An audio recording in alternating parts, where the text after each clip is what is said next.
24 जनवरी 2025। प्रातः मुरली। ओम शांति। बाप दादा मधुबन।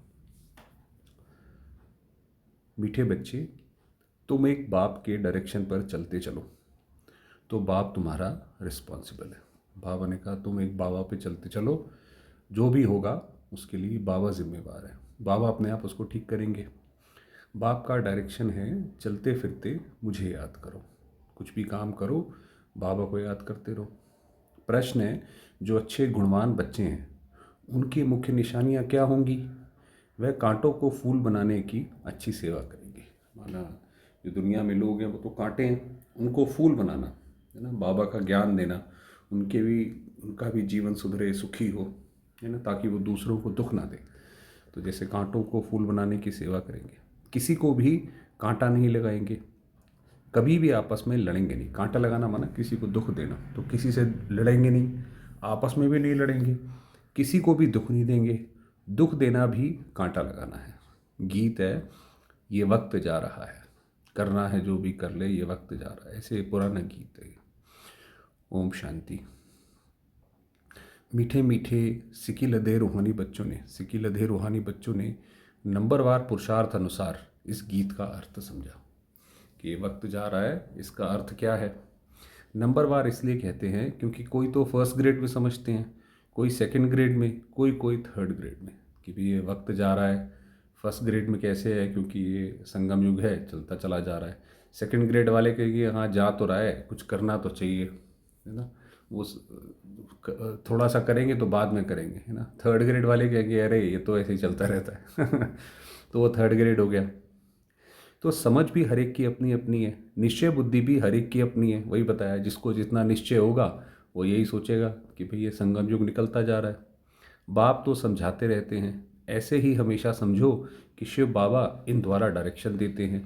तुम आधा कल्प आसुरी डायरेक्शन पर चलते आए हो, अब ऐसे निश्चय करो कि हम ईश्वरीय डायरेक्शन पर चलते हैं तो बेड़ा पार हो सकता है। क्योंकि ब्रह्मा बाबा के तन में जब बाबा आते थे तो ये पता पाना बड़ा मुश्किल होता था कि अभी बाबा बोल रहे हैं या शिव बाबा बोल रहे हैं, ये ब्रह्मा बाबा बोल रहे हैं या शिव बाबा बोल रहे हैं। तो इसीलिए कई लोगों को लगता था ये तो बाबा की अपनी मत है, ऐसे करो। तो बाबा ने कहा ऐसे नहीं समझो कि ये बाबा शिव बाबा की है।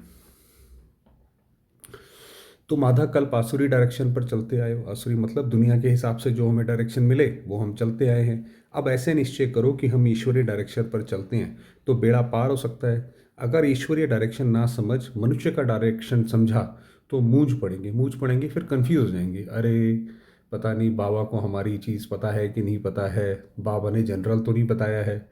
अगर मनुष्य समझेंगे तो ये विचार आएंगे।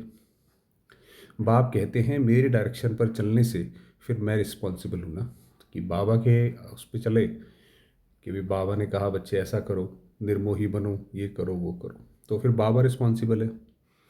इन द्वारा जो कुछ होता है उनकी एक्टिविटी का मैं ही रिस्पॉन्सिबल हूँ। यानी ब्रह्मा बाबा के द्वारा जो कुछ होता है तो उनके लिए मैं रिस्पॉन्सिबल हूँ। हम उसको राइट करेंगे। कहने का मतलब ब्रह्मा बाबा ने कुछ बोला, चलो आपको ऐसा लगता भी है कि नहीं भाई ये इस वक्त करना सही नहीं है, तो बाबा ने कहा चिंता नहीं करो, मैं उसको राइट कर दूंगा। अगर ब्रह्मा बाबा ने कुछ बोला भी है, तुम सिर्फ हमारे डायरेक्शन पर चलो। तो बाबा ने कहा बस तुम इतना ही समझो। कदम कदम ईश्वरीय डायरेक्शन समझ चलेंगे तो कभी घाटा नहीं होगा, निश्चय में ही विजय। तो यही निश्चय चाहिए कि ये स्वयं भगवान के डायरेक्शन है और किसी के डायरेक्शन नहीं है। बहुत बच्चे इन बातों को समझते नहीं हैं।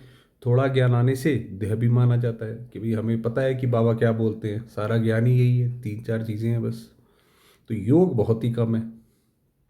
ज्ञान तो है हिस्ट्री ज्योग्राफी को जानना, ये तो सहज है कि भाई आत्मा ने 84 जन्म लिए, आत्मा पहले परम धाम में थी, फिर ऐसे ऐसे करके नीचे आई। यहाँ भी मनुष्य कितनी साइंस आदि पढ़ते हैं, ये पढ़ाई तो ईजी है, बाकी मेहनत है योग की। भाई 84 का चक्र जानना, बाबा ने कहा ये तो आसान है, इसमें कोई बड़ी बात नहीं है। हाँ, उसकी गहराई में जाके समझ पाना, उसके हर पहलू को समझ पाना, वो एक अलग बात है। कोई कहे बाबा हम योग में बहुत मस्त रहते हैं, बाबा मानेगा नहीं। बाबा हर एक की एक्ट देखते हैं। बाप को याद करने वाला तो मोस्ट लवली होगा, तो वो तो बहुत प्यारी आत्मा होगी, है ना, हर सबसे प्यार से बात करेगा। याद नहीं करते इसलिए ही उल्टा सुल्टा काम होता है। बहुत रात दिन का फर्क है। अभी तुम इस सीढ़ी के चित्र पर भी अच्छी रीति समझा सकते हो। इस समय है कांटों का जंगल, ये बगीचा नहीं है। ये दुनिया जो है इस वक्त जंगल है। हर एक व्यक्ति दूसरे को कांटा लगाने की फिराक में, जैसे जंगल में कांटे होते हैं, कहीं कीचड़ होगा कहीं कुछ होगा तो नुकसान ही होगा सब उससे। उसी तरीके से दुनिया में भी ये हाल है। आप कहीं पे भी कुछ देखोगे तो आदमी जो है दूसरे को धोखा देने के लिए ऐसे तैयार बैठा है। ये बगीचा नहीं है, ये तो क्लियर समझाना चाहिए कि भारत फूलों का बगीचा था। बगीचे में कभी जानवर रहते हैं क्या? वहाँ तो देवी देवता रहते हैं। बाप तो है ही हाईएस्ट अथॉरिटी, और फिर ये प्रजापिता ब्रह्मा भी हाईएस्ट अथॉरिटी ठहरे, है ना। पहले शिव बाबा तो सबका रचयिता है ही है, सर्वात्माओं का पिता है, और ब्रह्मा बाबा जो हैं वो मनुष्य सृष्टि के हैं, तो दोनों ही हाईएस्ट हैं।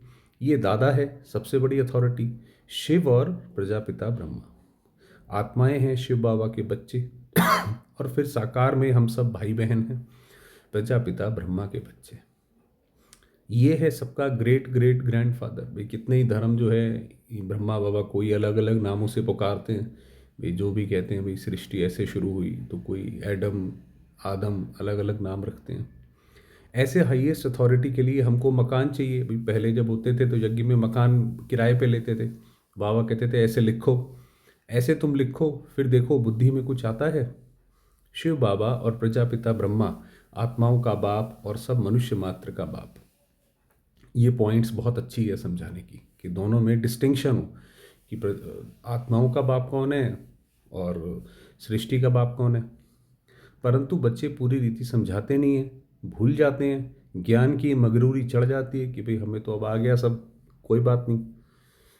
तो जैसे कि बाप दादा पर भी जीत पा लेते हैं, बाप दादा पर माना बाबा को भी अपनी सलाह देने लगते हैं। बताओ बाबा क्या कौन है ये जाने बिना बाबा को अपनी सलाह देते हैं कि बाबा ऐसे नहीं ऐसे। ये दादा कहते हैं मेरी भल ना सुनो, हमेशा समझो। शिव बाबा समझाते हैं उनकी मत पर चलो, तो ब्रह्मा बाबा कहते हैं ठीक है, आप ये मत समझो कि भाई मैं बोलता हूँ, आप उनकी मत पे चलो, ईश्वरीय मत पर चलो। ये ईश्वर थोड़े ही है, तुमको ईश्वर से पढ़ना है ना। कि ब्रह्मा बाबा ने कहा मैं ईश्वर नहीं हूँ, तुमको उनसे पढ़ना है। हमेशा समझो ये डायरेक्शन ईश्वर देते हैं।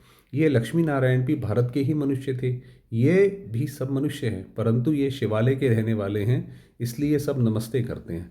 परंतु बच्चे पूरा समझाते नहीं हैं, अपना नशा चढ़ जाता है। डिफेक्ट तो बहुतों में है ना।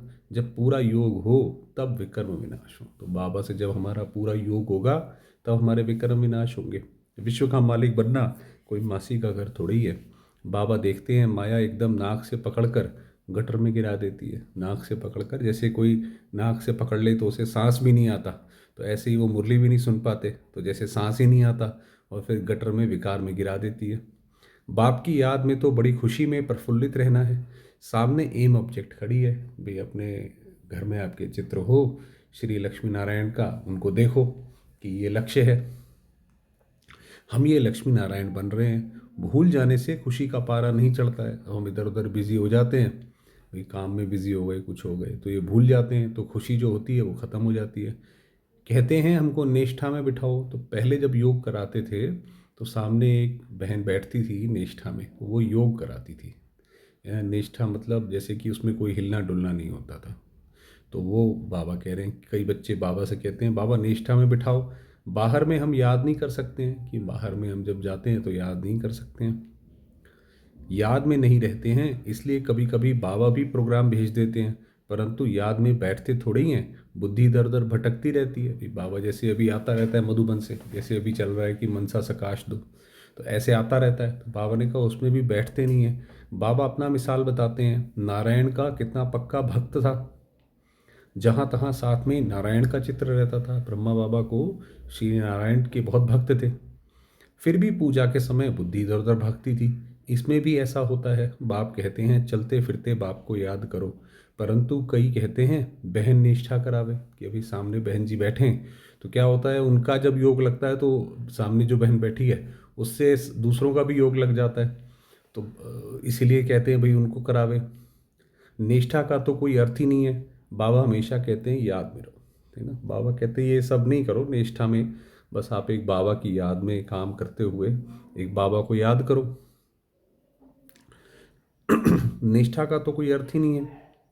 कई बच्चे निष्ठा में बैठे बैठे ध्यान में चले जाते हैं, तो इसीलिए शायद और कहते होंगे, क्योंकि सोचते होंगे कि बहन इतना अच्छा योग कराएगी कि हम ध्यान में चले जाएंगे। ना ज्ञान है ना याद रहती है। तो ध्यान में चले गए, माना सतयुग में चले गए, तो वहाँ तो कोई ज्ञान भी नहीं रहा, ना बाबा की याद रही, सतयुग में रास कर रहे हैं।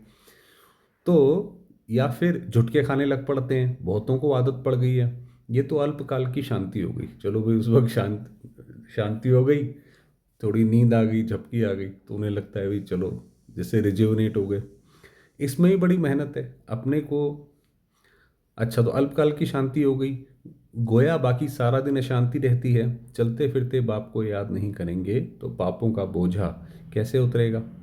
आधा कल्प का भोजा है, इसमें ही बड़ी मेहनत है। अपने को आत्मा समझो और बाप को याद करो। भल बाबा को बहुत बच्चे लिख भेजते हैं, इतना समय याद में रहा, परंतु याद रहती नहीं है, चार्ट को समझते ही नहीं है। बाबा बेहद का बाप है, पतित पावन है, तो खुशी में रहना चाहिए। ऐसे नहीं हम तो शिव बाबा के हैं ना।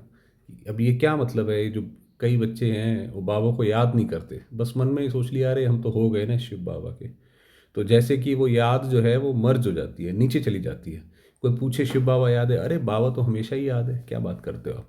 तो जैसे कि याद नहीं है, बस अपने आप को जैसे धोखे में रखा हुआ है। अगर याद होगी तो वो खुशी भी, शांति भी, है ना, वो निर्विघ्न अवस्था, वो सब रहना चाहिए। तो बाबा ने कहा ऐसे भी नहीं कहना है कि हम तो हो गए, ऐसे भी बहुत है समझते हैं हम तो बाबा के हैं, लेकिन याद बिल्कुल करते नहीं। वही बाबा ने वही बताया, अगर याद करते होते तो फिर पहले नंबर पे जाना चाहिए भाई। अगर इतना ही याद है कि हम तो हो गए, तो बाकी सारे लक्षण भी तो दिखाई पड़ने चाहिए ना, कोई सामने दूसरी आत्मा आए वो भी शांत हो जाए, अगर इतनी ही याद है तो। तो किसको समझाने की भी बड़ी अच्छी बुद्धि चाहिए, और किसी को भी समझाएं तो जितना हमारे में ज्ञान, अपने में मन में ज्ञान क्लियर होगा, उतना ही हम दूसरे को भी क्लियर रीति से समझा पाएंगे। हमें ही कहीं कन्फ्यूजन होगी तो हम दूसरे को भी कन्फ्यूज कर देंगे। अच्छा, बड़ी अच्छी चाहिए। हम तो भारत की महिमा करते हैं, नई दुनिया में आदि सनातन देवी देवताओं का राज्य था। अभी है पुरानी दुनिया आयरन एज, वह सुखधाम ये दुखधाम। भारत गोल्डन एज था तो इन देवताओं का राज्य था। कहते हैं हम कैसे समझें कि इनका राज्य था। बाबा से कहते हैं बाबा आप कहते हो कि देवताओं का राज्य था, क्योंकि आपको पता है हमारी हिस्ट्री तो बिल्कुल ही अलग है जो बच्चों को पढ़ाई जाती है। तो कैसे समझें, ये नॉलेज बड़ी वंडरफुल है। जिसकी तकदीर में जो है, जो जितना पुरुषार्थ करते हैं तो वह देखने में आता है। क्योंकि ये जो बाबा की नॉलेज है ये सत्य है। दुनिया में तो जो भी कोई नॉलेज किसी ने भी लिखी, पढ़ाई पढ़ाई करी, उसने ये सोच के नहीं करी कि मैं दुनिया के सामने सत्य लेकर आऊँ। वो इसलिए करी कि भाई दुनिया में मेरा नाम हो। तो इसलिए वो हमेशा जो लोग ज़्यादा पसंद करते हैं या जो सुनना चाहते हैं, इसीलिए उसकी तरफ वही चीज़ दिखाते हैं, चाहे वो गलत भी हो। तो और ये चीज़ पकड़ पाना कि बाबा जो बोल रहा है वो सही है और कैसे सही है, उसके लिए बहुत पुरुषार्थ और उसके लिए एकाग्र बुद्धि ज़्यादा चाहिए। तो जितना पुरुषार्थ करते हैं वे देखने में आता है। जिनकी तकदीर में जो है, जो जितना पुरुषार्थ करते हैं वे देखने में तो आता है। तुम एक्टिविटी से जानते हो, हैं तो कलयुगी भी मनुष्य तो सतयुगी भी मनुष्य, फिर उन्हों के आगे माथा जाकर क्यों टेकते हो। इन्हों को स्वर्ग का मालिक कहते हैं ना। कोई मरता है तो कहते हैं फलाना स्वर्गवासी हुआ, ये भी नहीं समझते इस समय तो नरकवासी सब है। इस समय तो नरक है तो सारे ही नरकवासी हैं। ज़रूर पुनर्जन्म भी यहाँ ही लेंगे, कि वो पुनर्जन्म लेते हैं। कोई मरता है तो कहते हैं भाई फलाना स्वर्गवासी हुआ। अच्छा, कैसे स्वर्गवासी हो गया, यहाँ पे जब तक रहा तब तक पैसे के पीछे दौड़ता रहा, अपना परिवार करता रहा, और मर गया तो स्वर्गवासी हो गया। कैसे चला गया स्वर्ग में, काम तो कुछ किया नहीं। तो बाबा ने कहा नहीं, पुनर्जन्म भी फिर यहीं लेते रहेंगे। बाबा हर एक की चलन से देखते रहते हैं। बाबा को कितना साधारण रीति से किस किस से बात करनी पड़ती है, संभालना पड़ता है, क्योंकि बाबा के पास तो सारे आते थे मिलने। बाप कितना क्लियर कर समझाते हैं, समझते भी हैं ये बात बड़ी ठीक है, फिर भी क्यों बड़े बड़े कांटे बन जाते हैं। एक दो को दुख देने से कांटे बन जाते हैं, आदत छोड़ते ही नहीं। अभी बागवान बाप फूलों का बगीचा लगाते हैं, कांटों को फूल बनाते रहते हैं। उनका धंधा ही ये है। जो खुद ही कांटा होगा तो फूल कैसे बनाएगा, जब हम उसके खुद के अंदर ही। क्योंकि वास्तव में ये ज्ञान इसीलिए इतना मुश्किल है, क्योंकि इसमें खुद पहले सुधर के, खुद पहले अच्छा बन के, फिर दूसरे को अच्छा बनाने की सेवा करनी है। ऐसा नहीं हो सकता कि हम तो विकार में जाते रहें और दूसरे को बोलते रहें, वो तो तोते की तरह हो जाएगा, है ना, कोई फायदा नहीं उसका। जो आदत छोड़ते ही नहीं। अभी बागवान बाप फूलों का बगीचा लगाते हैं, कांटों को फूल बनाते रहते हैं, उनका धंधा ही ये है। जो खुद ही कांटा होगा वह फूल कैसे बनाएगा। प्रदर्शनी में भी बड़े खबरदारी से किसको भेजना होता है, वही बताया कि अगर मान लीजिए प्रदर्शनी में किसी ऐसे को भेज दिया इसके अंदर खुद ही धारणाएं नहीं है, तो वो बोलेगा भी तो उसके बोलने में वो ताकत नहीं रहेगी। अच्छे गुणवान बच्चे वह जो कांटों को फूल बनाने की अच्छी सेवा करते हैं। तो जो खुद बना होगा वो बात जो बोलेगा तो उसमें ताकत होगी, तो वो सामने वाले को बदल सकता है। किसी को भी कांटा नहीं लगाते हैं, अर्थात किसी को दुख नहीं देते हैं, कभी भी आपस में लड़ते नहीं हैं। तुम बच्चे बहुत एक्यूरेट समझाते हो, इसमें किसी की इंसल्ट की तो बात ही नहीं है। और जब ज्ञान हम समझाएं तो ये समझाने की बुद्धि चाहिए कि वो ज्ञान जो हम समझाएं वो सामने वाले को खुश करे, ना कि हम किसी की इंसल्ट कर दें, किसी धर्म की इंसल्ट कर दें, है ना, या उसको डरा ही दें कि भाई विनाश होने वाला है। इसमें अभी शिव जयंती भी आती है, तुम प्रदर्शनी जास्ती करते हो, छोटी छोटी प्रदर्शनी पर भी समझा सकते हो। 1 सेकंड में स्वर्गवासी बनो अथवा पतित भ्रष्टाचारी से पावन श्रेष्ठाचारी बनो। 1 सेकंड में जीवन मुक्ति प्राप्त करो। जीवन मुक्ति का भी अर्थ समझते नहीं है, तुम भी अभी समझते हो। बाप द्वारा सबको मुक्ति जीवन मुक्ति मिलती है, परंतु ड्रामा को भी जानना है। सब धर्म स्वर्ग में नहीं आएंगे, वह फिर अपने अपने सेक्शन में चले जाएंगे। सारे के सारे धर्म जो हैं वो अपने अपने हिसाब से, आपको पता है, समय पर आते हैं, फिर अपने अपने समय पर आकर स्थापना करेंगे। झाड़ में कितना क्लियर है, एक सदगुरु के सिवाय सदगति दाता और कोई हो नहीं सकता। बाकी भक्ति सिखलाने वाले तो ढेर गुरु हैं। सदगति के लिए मनुष्य गुरु हो नहीं सकता, परंतु समझाने का भी अक्ल चाहिए, इसमें बुद्धि से काम लेना होता है। ड्रामा का कैसा वंडरफुल खेल है। तुम्हारे में भी जो बहुत थोड़े हैं जो इस नशे में रहते हैं कि ये ड्रामा का क्या खेल है, हमारा क्या पार्ट है। अच्छा, मीठे मीठे से खिलते बच्चों प्रति माता पिता बाप दादा का याद प्यार और गुड मॉर्निंग। रूहानी बाप की रूहानी बच्चों को नमस्ते। हम रूहानी बच्चों की रूहानी बाबा को याद प्यार, गुड मॉर्निंग और नमस्ते। रात्रि क्लास 18 मार्च 1968। तुमको वास्तव में शास्त्रों पर वाद विवाद करने की कोई दरकार नहीं है। भाई कई हमसे पूछते हैं कि भाई आप शास्त्रों को मानते हो या नहीं मानते हो, तो हमें उस पर जाने की ज़रूरत ही नहीं है। मूल बात है ही याद की, और सृष्टि के आदि मध्य अंत को समझना है, चक्रवर्ती राजा बनना है। इस चक्र को ही सिर्फ समझना है कि ये चक्र कैसे फिरता है। इनका ही गायन है सेकंड में जीवन मुक्ति। जैसे ही चक्र समझेंगे तो जैसे जीवन मुक्त अवस्था में आ जाएंगे। तुम बच्चों को वंडर लगता होगा, आधा कल भक्ति चलती है, ज्ञान रिंचक नहीं। अभी देखो ये ज्ञान फैलता जाता है, फिर सतयुग त्रेता में ये ज्ञान ही रहेगा, फिर भक्ति आएगी तो ज्ञान का सूर्य अस्त हो जाएगा, भक्ति का उदय हो जाएगा। ज्ञान है ही बाप के पास, बाप द्वारा ही जानना है। ये बाप कितना अनकॉमन है, इसलिए कोटों में कोई निकलते हैं जो बाबा बताते हैं ज्ञान। ये दुनिया में हमने भी पहले कभी सुना नहीं, वो तो जब सुनते सुनते सुनते बुद्धि में बैठा तो बाबा ने कहा इसलिए बहुत कम समझ पाते हैं। वह टीचर्स ऐसे थोड़े ही कहेंगे, ये तो कहते हैं मैं ही बाप टीचर गुरु हूँ, तो मनुष्य सुनकर वंडर खाएंगे। भारत को मदर कंट्री कहते हैं ना भाई, भारत माता कहते हैं तो मदर कंट्री कहते हैं, क्योंकि अम्बा का नाम बहुत बाला है। तो क्यों कहते हैं मदर कंट्री, क्योंकि अम्बा का नाम बाला है। अम्बा के मेले भी बहुत लगते हैं। अम्बा मीठा अक्षर है, छोटे बच्चे भी माँ को प्यार करते हैं ना, क्योंकि माँ खिलाती पिलाती संभालती है। अब अम्बा का बाबा भी चाहिए ना, भारत माता तो ठीक है मगर पिता भी चाहिए। तो ये तो बच्ची है अडॉप्टेड। तो जो अब मम्मा की बात कर रहे हैं बाबा, ये जो मम्मा थी वो तो ब्रह्मा बाबा की अडॉप्टेड बेटी है, पति तो है नहीं। ये नई बात है ना, प्रजापिता ब्रह्मा तो ज़रूर अडॉप्ट करते होंगे। ये सभी बातें बाप ही आकर तुम बच्चों को समझाते हैं। अम्बा का कितना मेला लगता है, पूजा होती है, क्योंकि बच्ची ने बहुत सर्विस की है। तो वास्तव में ये जितने भी देवी देवताओं की हम पूजा करते हैं, देवियों की पूजा करते हैं, इन्होंने भारत की ऐसी सेवा की है, लोगों को सुख दिया है, जिसकी वजह से हम उनकी पूजा करते हैं। मम्मा ने जितनों को पढ़ाया होगा उतना और कोई पढ़ा ना सके।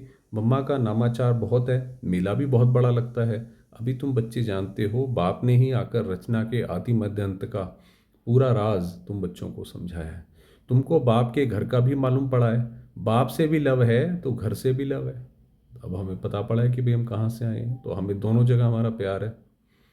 ये ज्ञान तुमको अभी मिलता है। इस पढ़ाई से कितनी कमाई होती है, तो खुशी होनी चाहिए ना। और तुम हो बिल्कुल साधारण, दुनिया को पता नहीं है। बाप आकर ये नॉलेज सुनाते हैं, बाप ही आकर सभी नई नई बातें बच्चों को सुनाते हैं। नई दुनिया बनती है बेहद की पढ़ाई से। पुरानी दुनिया से वैराग्य आ जाता है। ये जो नई दुनिया बनेगी, ये जो अभी बाबा ज्ञान दे रहे हैं, यही नई दुनिया की जैसे परंपरा बन जाएगा, नियम बन जाएंगे वहाँ के।